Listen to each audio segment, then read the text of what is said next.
1 Reis, capítulo 21, verso 1. Quem trouxe a palavra de Deus aí? Muito bem, muito bem. Deus é grandão, Deus é lindo. A palavra de Deus, ela é uma espada afiada de dois gumes. Amém?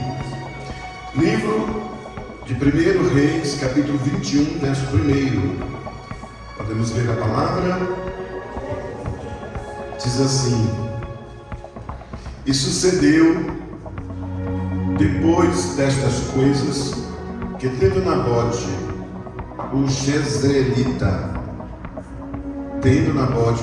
uma vinha que em Jezreel estava junto ao palácio de Acabe, rei de Samaria, que Acabe falou a Nabote, dizendo: dai-me a tua vinha, para que me sirva de horta, pois está vizinha ao pé da minha casa, e te darei por ela outra vinha, melhor do que ela. Ou, se parecer bem aos teus olhos, dar-te-ei a sua vinha, a sua valia em dinheiro.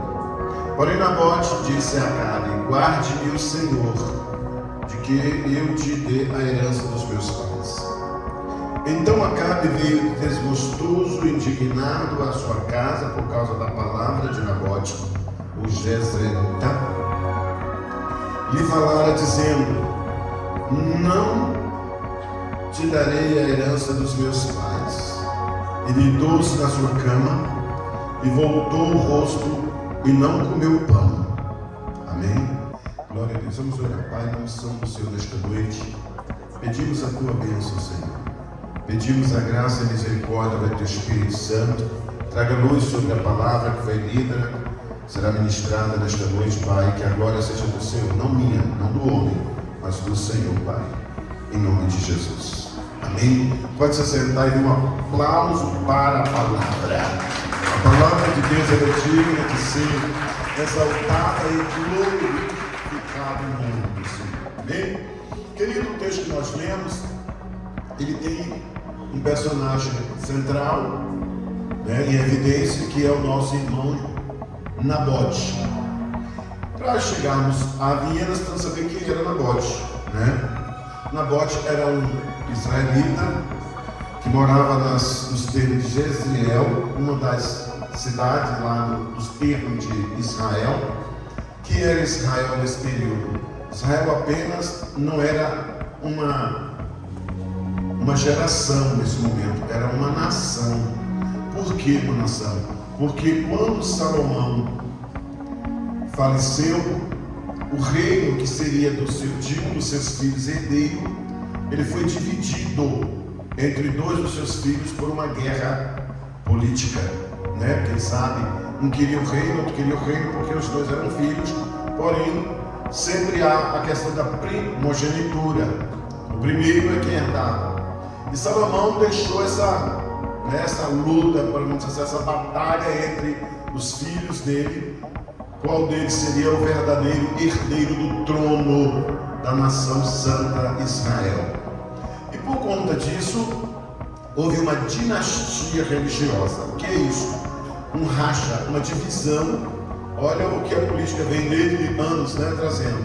Uma divisão entre dois grandes líderes que eram filhos, hoje é aquele mais nacional um pouquinho, grandes líderes, filhos do rei Salomão. E por conta dessa divisão, dividiu-se o território de Israel em dois: o reino do norte e o reino do sul. O reino do norte, ele passou a ser chamado Israel. O reino do sul passou a ser chamado Judá. Reino do norte com Jeroboão, reino do sul com Roboão, que também era um filho de Salomão. E aí então passaram a viverem fazendo as suas alianças. O reino do sul, que também era Jerusalém, a capital de Israel, por direito, era um reino que era aprovado, na verdade. E o reino do norte, capital em Samaria, que também era um território de Israel, porém estado da Galileia. A Galileia tinha por capital Samaria. Então estava assim um em Samaria, o outro em Jerusalém, e cada um tentava resolver as suas causas da sua melhor maneira.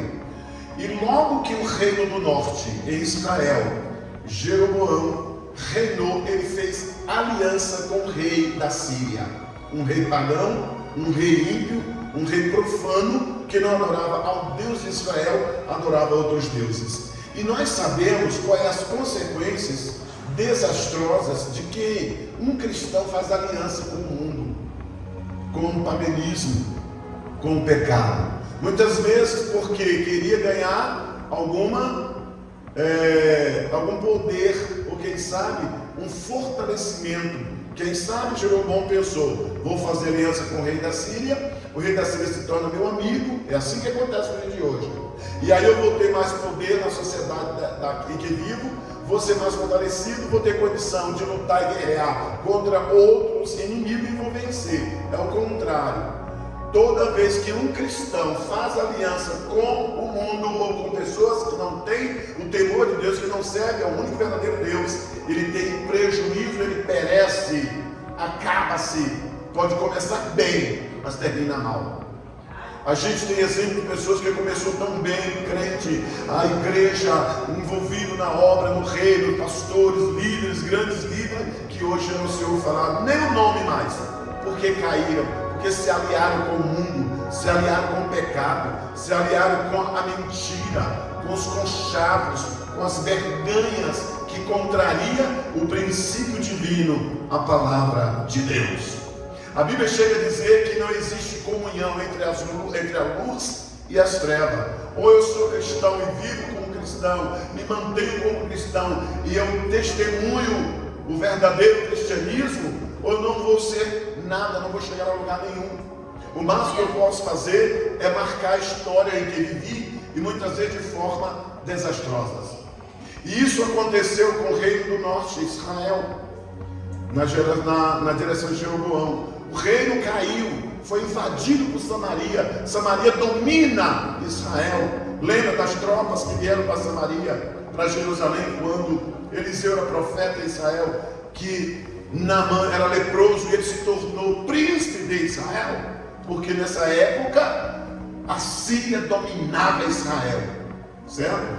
Passa-se o tempo, os anos, claro, o reino do sul, com Roboão, o reino abençoado, prosperou até os dias de Babilônia, que também caiu muitos anos depois. Tudo por causa do pecado, por causa da aliança com o mundo. Tá, irmão? No reino do norte, Israel tinha o profeta Eliseu, e depois, antes da atitude, por ações, por comportamento, por decisões, nos afastamos do Senhor. E muitas vezes Deus precisa criar meios, que muitas vezes são meios difíceis, meios duros, para nos trazer de volta para pertinho dele. Não é verdade? Então, queridos, Israel, Samaria, Acabe, rei de Israel, e em Samaria, no reinado de Acabe, a Bíblia diz que Acabe ele enfrentou uma guerra contra o rei da Síria, e ele conseguiu vencer nesta batalha. Mas só que tem um detalhe: venceu na batalha, mas fez uma aliança amigável. Como é que eu venço o inimigo depois eu me alio ao inimigo? Isso não existe, né? Ele venceu, poxa, venci, olha, eu sou bom, eu venci e tal, agora você vai ser meu amigo. Não existe isso em lugar nenhum, né? E Acabe fez isso, ele fez uma aliança com o rei da Síria, mesmo Deus tendo dado a vitória sobre o reinado. E essa aliança custa-lhe os preços, né? Custa toda aliança com o mundo, com o paganismo, tem preço. Não era diferente com Acabe. E aí a Bíblia me diz que aí entra a história do irmão Nabote. Nabote era um israelita que morava em Jezreel, e ele tinha uma herança, uma posse que seus pais haviam dado por herança. E nós sabemos que em Israel, nesse período, e isso perdurou por muitos anos, para ter direito a uma herança, um homem tinha que ter filhos, filho do homem, e quem herdava era o primogênito. Então esse primogênito, uma vez morrendo, ele daria posse aos outros da família, aos herdeiros sucessores. Nabote era um herdeiro primário, ele era um desses primogênitos que tinha recebido dos seus pais uma herança E essa herança era considerada uma promessa de Deus. E quem aqui tem a herança do Senhor? Eu tenho, você tem. Nós temos uma herança do céu. Nós temos uma promessa. Deus nos fez uma promessa e Deus é fiel para cumprir. Nós estamos hoje aqui embasados. Estamos sobre o alicerce de uma promessa que Deus fez. Muitas vezes a promessa chegou a mim e a você com um preço alto, com um custo que eu e você não podia pagar. Mas Deus nos fez a promessa e Ele cumpriu. Não é verdade? Hoje nós somos aqui o fruto da promessa de Deus através de Jesus Cristo, nosso Salvador. Quando nós estávamos, Paulo diz isso, estando nós ainda mortos em ofensas e pecado, Ele nos ressuscitou em Cristo Jesus, para que nós fôssemos chamados herdeiros ou co-herdeiros da sua promessa. Se hoje eu e você temos o direito e a garantia de uma vida eterna, foi através do sacrifício de Jesus Cristo na cruz do Calvário.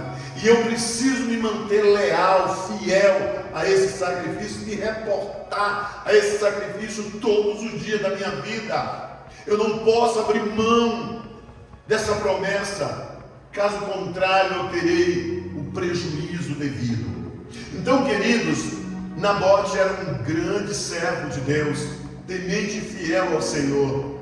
Aí você pode imaginar, poxa, Acabe era o rei de Israel, um rei perverso, um rei que havia cometido algum delito, um homem que não obedeceu às regras, não cumpriu a lei, a Torá que era predita desde Moisés, um homem que contrariou os princípios da Bíblia e era o líder.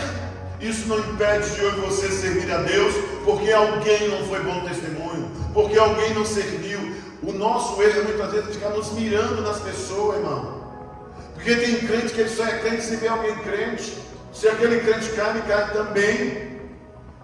Nós somos cristãos em Jesus Cristo. Eu não me miro nas pessoas, ou eu não me miro nas igrejas. Porque tem pessoas que falam assim, não vou para a igreja A ou a igreja B, porque a igreja A ou a igreja B só pensa em dinheiro, o pastor só quer viver bem, o pastor só quer viver maravilhoso. E daí? É problema dele. Você tem um compromisso, não é com nenhum pastor, tem com o céu. Você deve obediência ao seu pastor. Porque se você não obedecer ao seu pastor, também não obedece a Deus, você está perdendo o tempo da igreja. Mas você não vai pagar pela alma de quem cometeu o erro. Se a Bíblia diz que a alma que pecar, essa certamente morrerá. Ele falou através até do profeta Ezequiel. Então, queridos, muitas vezes nós deixamos de ser abençoados porque ficamos nos mirando nas pessoas. A nossa fidelidade tem que ser sincera, real, diante do Senhor. E Nabote era um exemplo de cristão. Nabote era um exemplo meu e seu aqui nesta noite. De alguém que era fiel em tudo, fiel na sua oração, no seu jejum, na sua oferta, no seu dízimo, na sua contribuição com o reino. A sua terra era próspera. É assim que Deus faz na minha e na sua vida. Quando eu sou fiel, Deus prospera o meu caminho. Coisas que parece difícil, parece impossível. Quando a gente ora, pede, ora, consagra, Deus faz. Né, minha família? Deus faz. Coisa que parece difícil demais para mim, é difícil mesmo. Mas quando eu tenho uma fidelidade, quando eu tenho um compromisso com Deus, Deus age nas minhas ações, nas minhas atitudes, nas minhas finanças, nas minhas decisões. Deus faz. Eu acho lindo Deus. Deus é maravilhoso, gente. Deus é surpreendente com a gente quando nós somos fiéis a Ele. Muita gente está deixando de ser abençoado porque não tem sido fiel ao Senhor. Não tem um compromisso real da obra da igreja, do culto, da oração, do jejum, da leitura da Bíblia, do louvor, do grupo de louvor. Enfim, são tantas responsabilidades que a gente tem, e muitas vezes a gente mal faz uma ou duas. E Deus está querendo muito mais. Deus quer mais. E Nabote era esse exemplo de pessoa, testemunho fiel para um cristão. Ele tinha uma herança, assim como eu e você temos uma herança. A gente pode traduzir a herança de Nabote hoje, aqui nesta noite, com a minha e a sua vida espiritual, com a promessa que Deus fez na minha e na sua vida, que nada paga, dinheiro não compra, Nada vale a pena trocar o que Deus tem na sua vida espiritual, sua vida de oração, de jejum, por os momentos lá de fora, por os bens materiais, por conseguir algumas riquezas, por conseguir muito dinheiro. Porque o dinheiro nada vale se Deus não estiver no centro da nossa vida. O salmista disse que seria inútil levantar cedo, dormir tarde, comer às pressas, como ele fala até pão de dores, porque Deus dá aos amados dele o sono perfeito. Porque se Deus não edificar a casa, em vão trabalhos que edifica. Se o Senhor não guardar a cidade, em vão vigia e sentinela. Você pode trabalhar a semana toda e dizer: eu não tenho tempo de ir para a igreja, porque eu saio de manhã e chego 10, 11 da noite. E daí? Deus está perguntando: e daí? E daí? Enquanto tem pessoas que trabalham o dia todo também e estão na igreja no seu dia de culto, no seu dia de responsabilidade, seja lá qual for. Quando a gente quer dar um jeito, quando não quer dar uma desculpa. E Deus não está nem aí para mim e sua desculpa. Eu posso ser fiel, posso me manter fiel, mesmo em meio à prova, mesmo em meio à luta, mesmo em meio à adversidade. Ao contrário, o meu e o seu maior desafio é se manter fiel quando tudo parece difícil. Quando está fácil é maravilhoso, todo mundo é. Difícil é ser como ninguém é, fazer o que ninguém faz. Difícil, querido, é orar como ninguém ora. Difícil, querido, é adorar como ninguém adora. Difícil é perdoar como ninguém perdoa. Mas quando eu conseguir fazer isso, quando eu conseguir perdoar como ninguém perdoa, eu vou ser perdoado como eu nunca fui perdoado antes. Se eu conseguir adorar como muitos não adoram, eu vou ser abençoado como eu nunca fui. Eu vou ter a presença de Deus na minha vida como eu nunca tive antes. Eu costumo dizer, querido, que Deus não fez coisas maiores ainda na minha e na sua vida, porque ainda não estamos na posição que Deus quer. Porque na hora que eu e você estiver na posição de Deus, você não levar logo para o céu. Porque Deus que tem mais, Deus tem muito maior. Nós temos sido muito mesquinho, muito pobre, se contentando com qualquer coisinha. Não, irmão, o que Deus tem é muito maior. Isso é uma questão de visão espiritual. Mas eu preciso me manter fiel ao Senhor em tudo. Em tudo. Se manter fiel na hora que está tudo bom é maravilhoso. Difícil na hora da prova, na hora da luta, na hora da perseguição, na hora do aperto, na hora da perda. A gente se manter fiel, esse é o meu, o seu maior desafio. Mas Deus é comigo, Deus é contigo. Em qualquer que seja a situação, preciso ter consciência disso, do Deus que eu sinto que Ele é grandão. Às vezes tem pessoas que, eu costumo dizer isso, é coisa minha, eu sempre falo, mas ninguém é obrigado a pensar assim ou dizer assim. Eu não tenho medo, eu tenho fé, porque o medo é o oposto da fé. Eu preciso crer no Deus que eu sirvo. Se a Bíblia me diz que tem anjo ao meu lado, eu vou acreditar que 24 horas tem um anjo onde eu for, no carro, no trabalho, na rua, na loja, na condução, vai ter anjo ao meu lado. Se tem anjo ao teu lado, o diabo não vai te tocar. Mas a gente precisa ter essa convicção, e para ter essa convicção, precisa ter fidelidade com Deus. A Bíblia diz que os anjos se acampam ao redor dos que temem, do que obedece, do que é fiel. E livra e guarda de todo mal. Eu sei que tem irmãos aqui que já foi surpreendido por Deus em um momento que você menos esperava. De repente as portas se abriram, tudo se escancarou, os milagres aconteceram. Você fica assim: poxa, que Deus grande é esse? E é verdade. Nabote tinha uma fidelidade com Deus através da sua vinha. O que é uma vinha? Uma vinha era uma plantação de uva, chamada também de, as uvas eram chamadas de parreiras e as vinhas também eram chamadas de vide, porque plantava-se na vinha. E a vinha é que produzia as uvas, que produzia o vinho, por isso também era chamada de vinha. Tá? Então, queridos, ele tinha essa vinha, não era tão grande, a Bíblia não faz menção, era uma pequena vinha. Mas era uma vinha próspera, uma vinha produtiva, uma vinha de encher os olhos, de alguém olhar e dizer assim: poxa, que coisa. Então, você não já percebeu? Eu já tive essa sensação, já tive esse privilégio de chegar na loja de alguém e ver aquele vislumbre, irmão, parabéns, irmão, Deus é contigo nesse trabalho, nesta loja. Ou chegar na casa de alguém, uma casa linda, uma casa bela, bonita, né? E você dizer assim, né, irmã Janine? Parabéns, irmã, que casa linda, que casa bela. Olha como Deus é surpreendente. É uma alegria da alma. Deus surpreende detalhes. A vinha de Nabote era assim. Você olhava para a vinha, enchia o coração, dava vontade até de entrar nela, de glorificar a Deus junto com Nabote, porque isso é que é ser cristão, é se alegrar com aqueles que prosperam, que se alegra, não ter o espírito da inveja, porque tem gente, e até crente, podemos dizer assim, que às vezes vê um crente prosperando, uma coisa bela, e fica assim, poxa, fulano de tal, tá na boa, tá na bem, tá mesmo, né?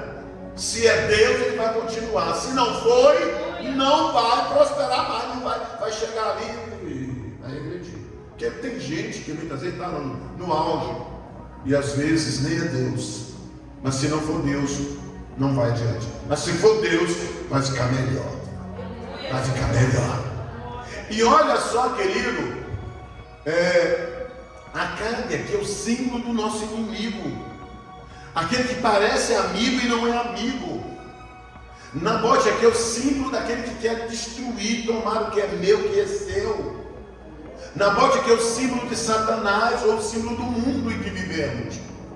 E olha o que ele quis. Ele quis tomar, pediu a vinha. Primeiro ele pediu, me dá a tua vinha. Não foi assim? Foi, me dê a sua vinha. Para quê? Para fazer horta. Olha o que o inimigo quer. Tirar tudo que é bom, que é precioso seu, para fazer horta. Sendo que horta pode plantar em qualquer lugar, até no fundo da casa. Tem gente que planta horta nos caqueiros, na parede, no quintal, e come muitas hortaliças bonitas e gostosas. O inimigo quer isso, tirar o que é seu, o que é meu, para fazer coisas simples, humildes, desprezíveis, quando Deus quer melhor e maior para mim e para a sua vida. E eu e você não podemos ceder à tentação do inimigo, não podemos abrir mão do que é nosso. Você não pode abrir mão do bem maior que Deus te deu. Primeiro, o bem maior que Deus deu a um homem, uma mulher, é a família. E tem gente abrindo mão tão fácil de um casamento. Porque ela é assim, assada e cozida, ela não é boa, aí vou desviar, etc. Eu vou divorciar. Porque ele é belo, bonito, isso e aquilo, para não dizer outras palavras, né? Eu vou separar de mão. Abrir mão tão fácil de um casamento, quando o casamento é uma primazia de Deus, é uma promessa do Senhor, negociando a vinha com Nabote. Não é verdade? Negociando a vinha é a família, é a primazia de Deus. Tem coisas que é impossíveis aos homens, mas que é possível para Deus. Você não pode abrir mão facilmente do que Deus deu. Na verdade, nem abrir mão, nem fácil, nem difícil. A vinha de Nabote era o precioso, era a vida espiritual que eu e você temos, e que não pode ser negociada, nem negociada. Às vezes lá fora tem muitas propostas bonitas. Olha, fulano, eu vou te dar isso e aquilo, né? Você não tem a mesma visão que eu, você não tem o meio de ganhar dinheiro, você não tem o meio de fazer negócios. E muitas vezes, que negócio, né? Negócios fraudulentos, negócios que envolvem mentira. Alguém pode até ganhar dinheiro com mentira e ganha muito dinheiro. Mas existe um provérbio no mundo que diz que mentira tem perna curta, né? E quando a verdade chega, a mentira cai. Depois a pessoa vai saber que você negociou mentindo, e depois seu nome vai ficar no lixo, a sua vida espiritual vai ficar no lixo, né? Onde é que vai o seu testemunho de cristão? E outra coisa, bota o dedo para falar assim, ainda diz que é crente. Quantos que estão por aí com essa versão? Lá ainda diz que é crente. Importa ser perseguido, importa ser maltratado, importa ser caluniado, mas importa permanecer fiel ao Senhor Jesus Cristo, dizendo: eu não negocio com o mundo, eu não negocio com o inimigo, eu não negocio com Satanás. A minha vida espiritual é boa, tem que melhorar. Eu não posso regredir espiritualmente. Às vezes, irmão, a gente vê pessoas que, não, por causa do meu trabalho eu tenho que fazer assim, essa cozido, eu tenho que ceder. Por causa do meu pai ou da minha mãe eu tenho que ceder. E vai cedendo, e a pouco se afastando de Deus. Quando você pensa, está longe da presença. Não vê mais a igreja, não ora mais, não participa mais dos cultos, já não tem mais o temor, já faz tudo que o mundo faz, do jeito que o mundo vive, ele ou ela começa a viver, que não vivia antes já começa a viver, o que não fazia antes já começa a fazer, e você percebe aos poucos se perdendo no meio do caminho, se perdendo, às vezes nem deu conta da distância que está do Senhor. Mas ainda bem que um pródigo da vida caiu em si, pá, é como se desse um estalo, caindo em si, ele disse: voltar-me-ei, irei ter com meu pai, e direi: pequei, pai, contra ti perante o céu. E a Bíblia diz que quando ele toma a sua iniciativa de regresso, ele volta à escada ascendente, que ele estava numa escada descendente, egoísmo, né? Aí depois do egoísmo ele vem com a vida promíscua. O primeiro passo foi ele não honrar a sua família, né? Prepotência, eu sou, eu faço, eu quero. Aí depois vem o egoísmo, se preocupa com o pai, com a mãe. Depois vem a escada vai descendo, né? Aí depois vem, afasta-se da família, a distância, se afastou. Depois ele envolve com pessoas que não tinham compromisso com Deus, perde a espiritualidade, perde a fortuna e fica ao ponto de perder a vida. Aí ele dá lá ele sente que ele está distante de tudo, ele fala assim: não, eu não fui chamado para isso. E é isso que a gente tem que entender, querido. Em dado momento da nossa vida, a gente não pode se conformar com aquilo que a gente está vivendo, não. A gente tem que entender que eu não fui chamado, você não foi chamado para isso. Você foi chamado para algo maior e melhor. E você tem que lutar por isso. Se você foi chamado para pastorear, exerça o seu pastoreado com muita graça, com muita precisão. Se você foi chamado para ser um líder de um grupo, de uma escola bíblica, de um ministério de louvor, exerça o seu chamado com muita graça. Cresça nisso. Se você foi chamado para ser um serviçal da igreja, faça isso, o seu diaconado, com muita precisão, com muita graça. Não se preocupe porque alguém está lá em cima, fazendo e acontecendo, você está cá embaixo. O que importa é ser fiel naquilo que foi chamado. Naquilo que você foi chamado, faça com graça. A Bíblia e o apóstolo Paulo diz que aqueles que exercitam o seu ministério diaconal com perfeição, boa posição ele alcançará. É lavando banheiro de igreja que muitas vezes ele serve o melhor serviço no reino de Deus. Eu já fiz isso, eu já fiz muito e faço hoje a qualquer hora, a qualquer momento se precisar. Não é para minha vanglória, mas para dizer, querido, que nós somos servos em todo momento, né? Nabote era o exemplo disso. Não brinque com a sua espiritualidade. Não ouça todo mundo lá fora, né? Não dê ouvido ao que o inimigo está propondo para você. Não queira ser exemplo das pessoas que não servem a Deus. Olha, é muito comum alguém tentar ser muito amigo de quem vive uma vida fácil, vida boa. Difícil é ser amigo de quem paga preço em oração. Copiar o mundo é fácil. Difícil é copiar quem paga preço na oração, no jejum, na palavra, no monte. Isso é difícil, mas é isso que se faz necessário. Ser exemplo dos fiéis. Eu fico olhando Paulo, que coragem daquele homem. Que coragem de Paulo. Ele disse assim: sedes meus imitadores como eu sou de Cristo. Irmão, é ter muita graça para dizer isso.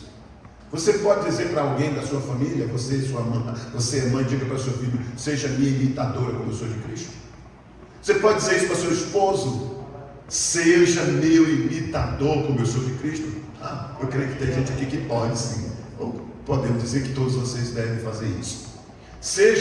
Olhe para seu pai, sua mãe, seu irmão, seu filho, seja lá quem for, e diga: seja meu imitador como eu sou de Cristo. É preciso ter essa coragem, essa característica de verdadeiro cristão. Nabote disse para Acabe uma coisa que me chama a atenção. Acabe pediu, não dou. Eu dou o dinheiro, não quero o seu dinheiro. Não aceito negociata com o mundo. Não negocio com o mundo. Não negocio com perdas, com pecado.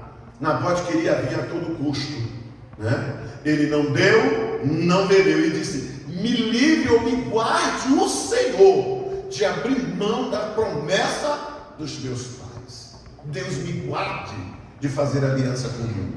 Isso irrita o inimigo? Irrita. Isso traz revolta? Traz ao inimigo. A Bíblia diz que Acabe ficou desgostoso. O diabo tem que ficar desgostoso com você, querido, querida. O diabo tem que ficar revoltado porque ele perdeu a sua herança. Ele não ganhou e não tomou. É direito meu, é direito seu. E nós vamos com ela até o fim. Aleluia. Nabote, o servo fiel, ele colocou a sua vida em risco. Ele perdeu a sua vida física, mas não perdeu a sua alma, não perdeu a sua salvação, não perdeu a sua herança. Querido, e sabe o que acontece? Interessante que Nabote perdeu a vida, que a perturbada lá da Jezabel, ela tramou, ela inventou, ela conseguiu, né, fazer com que Acabe mentisse e de certa forma pudesse tomar a vinha de Nabote. Mas quem briga com Deus, morre. Quem toca em servo de Deus, morre, e morre cedo. Fique em paz se alguém tentar contra a tua vida, como cristão, como servo do Senhor. Aleluia. Olha o que a Bíblia diz. Nabote morreu. Vendeu a vinha? Não. Trocou? Não. Direito seu, eu vou para o céu com minha herança. Mas não prometo, não abro mão, não deixo ela por acaso. A Bíblia diz que quando Nabote é morto por causa da vinha, Acabe foi visitado pelo profeta. Olha o que o profeta Elias disse: veio a palavra do Senhor a Elias o tesbita, dizendo: levanta-te e desce para encontrar-te com Acabe, rei de Israel, que está em Samaria, capital da Galileia. Eis que está na vinha. Olha, o diabo tentando se aproveitar da vinha, tentando tomar posse da vinha. O inimigo tentando tomar posse do que é teu, hein? O nosso Deus não vai deixar. Olha o que a Bíblia diz. Aleluia. Elias, Nabote, vai lá, vai a Samaria. Eis que Acabe está entrando na vinha de Nabote, onde tem descido para possuir, querendo possuir a vinha do meu servo. Fala para ele, dizendo: assim diz o Senhor, porventura não mataste e tomaste a herança de Nabote? Far-lhe mais, dizendo: assim diz o Senhor, no lugar em que os cães lamberam o sangue de Nabote, os cães lamberão o teu sangue no mesmo lugar. Ai daquele que brincar com servo de Deus. Tem servo de Deus aqui nesta noite, não tem? Tem igreja do Senhor aqui nesta noite, não tem? Então, se você é a igreja, meu querido, minha querida, fica firme no propósito, não abra mão, não desista, não negocie, não se afaste da presença de Deus. Um minuto, não queira imitar aqueles que estão lá fora no mundo. Viva Cristo e seja vitorioso até a morte, porque Deus é comigo, Deus é contigo. Vamos orar, fica de pé nesta noite, vamos orar ao Senhor e agradecer a Deus pela vitória que Ele já nos concedeu nesta noite. Ele é contigo, aleluia, louvado, engrandecido é o nome santo de Jesus Cristo. Feche os seus olhos nesta noite. Você tem promessa. O inimigo não vai conseguir tomar. Não abra mão, não desista. Oh, aleluia, Pai, tu és grandão, tu és fiel, tremendo e poderoso, Pai. Te adoro nesta noite pela vida da igreja, pela vida do ministério, pela vida, Senhor, dos irmãos que estão aqui, que são heranças do Senhor, que tem promessa, que tem vinha. A vinha deles é deles, o diabo não vai tomar. Oh, aleluia, a tua presença será real na vida dele e na vida dela. Pai amado, manifesta a tua glória, a tua graça, o teu poder fortalecendo, dando direção do teu Espírito Santo. Aleluia, Pai. Renova a fé, restaura tudo, traz à tona, traz tua é a vitória e teu é o poder. Aleluia. Louvado e engrandecido é o nome de Jesus Cristo, nosso Salvador. Em nome do Senhor Jesus, eu abençoo esta igreja, eu abençoo este povo. E Deus, leva debaixo da bênção do Senhor nesta noite. Em nome de Jesus. Em nome de Jesus. Amém. Pode aplaudir ao Senhor Jesus, porque Ele vive para sempre. Amém, amados?